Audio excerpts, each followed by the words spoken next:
Well, I think more than anything, they have, so many interchangeable pieces. They have so many guys that can drive the basketball, can score the basketball, can make threes, can just make plays, period.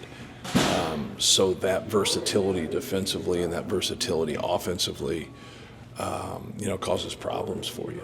And so I think more than anything, of trying to keep them out of rhythm, also trying to keep them from having angles and driving the basketball, offensively, but they do a good job of putting pressure on the ball. They also scheme differently. So, like, what they run sometimes is different from game to game. Obviously, they didn't have Claude in the last game, so that made it different, would be my guess. But then defensively, he'll do some different things in terms of his scheme, whether they pressure or they don't let you get to your right hand. They played in a deep drop versus Michigan State. So, you just have to be prepared for everything, more than anything when you play his teams. He does a good job of being able to change and trying to get the opponent to play to their weakness. For the players, do you lean on the experience of playing Arkansas in the preseason last year, or is it? Yeah, it'll be discussed, just like I would guess he discusses it with those guys, even though he doesn't have any players, from that team, I don't believe. But yeah, his teams play hard. They're very physical. They get after you. They want to push the tempo. He's gone to a lot of different transfers, a lot of different guys, and you're seeing some guys here that haven't played much that are now getting an opportunity that played pretty well in the last game. So it's interesting, especially if Claude comes back, because obviously he's going to play and play a lot. But no, I think we just got to be prepared for a lot of different looks, whether that's through the post or whether that's ball screen defense.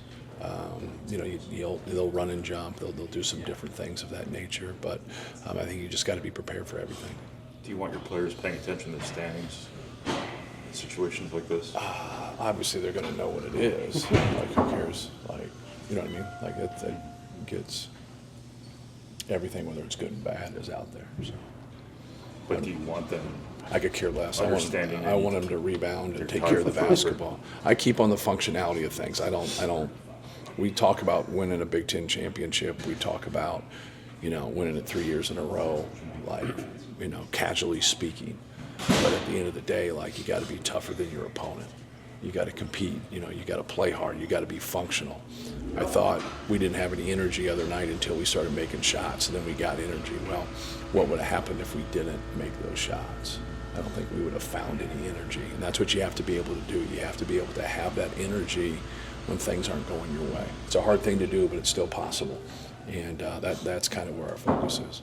You talked about limiting Trey's fouls or Trey limiting his fouls. Is that just a thing where you officiate him harder in practice? Yeah, you just watch film and be honest about it, because it's not. I know he had 2 moving screens the other night. He also had a post. Playing post defense, he got a foul, which I didn't think was a foul. And so, he got a verticality one where he turned on contact, which was a foul. Then it happened later in the game, very similar, and we don't get that call, which is a small change, but it's still the legality of turning once there's contact was his call. So yeah, you just try to get him to be physical without fouling and understand things and not have fatigue mistakes more than anything. He plays a lot of minutes. Do you think the way he's been officiated has changed a little throughout the year? No, not really. I think it's been relatively fair. I think it's more, he's had some bad calls here and there go against him, but who doesn't, right? Everybody has that to a degree. I always try to get them to be honest about it and not be emotional. That's why I try not to talk on things until I watch it. Because when things are correctable and they're fouls, you get emotional and you get mad. You're not going to get anywhere. Just watch the film and see it and make the corrections. What's your message to Cam and Miles right now with their shooting struggles?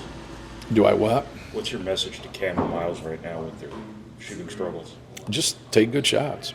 Just keep taking the shots that come your way, and just keep working on your game. Don't take tougher ones and think that's going to get you going. That makes it worse.